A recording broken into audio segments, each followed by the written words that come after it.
So, hi guys! Welcome back to my YouTube channel. This is Tita Mayang. So, today is May 2, 2025. Ayan, update ko lang po ay nanganganak ng aking baby Mayumi na pure Jack Russell Terrier.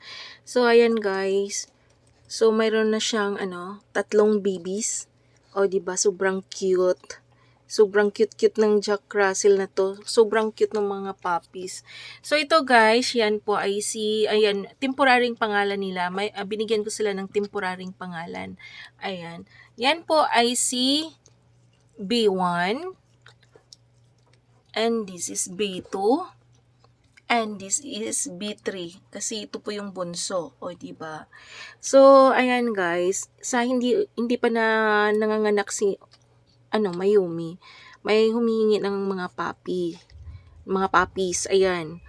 So, ayan, may na gustong bilhin, pero hindi ko bininta kahit purebred sila dahil gusto kong ibigay sila doon talaga sa totoong dog lovers na kaya silang alagaan, kaya silang mahalin, ituring na parang pamilya gaya sa sa ginagawa ko.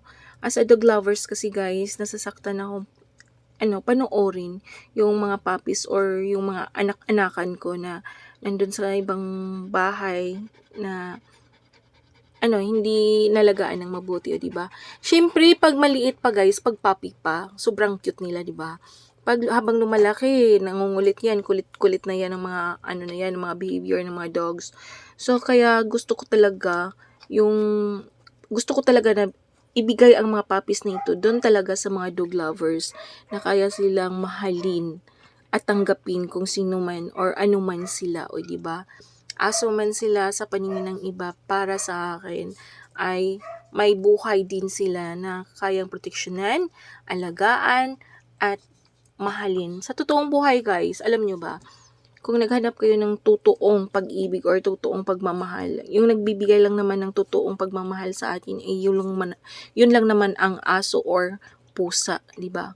So, yun lang po guys. So, sobrang linis na nila.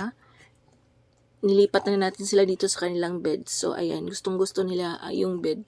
So, yan lang guys ang aking update sa aking mga babies. Ayan, ito po yung si Mayumi, ang aking baby. Sobrang cute-cute. Sobrang mahal niya talaga yung ang mga babies niya. Pero ito talaga, si B2, palaging nakadidi. Ito naman si B3, laging tulog ng tulog. Ito naman si B1. Ayan, si B1 naman ay sobrang malikot. Ayan, di ba?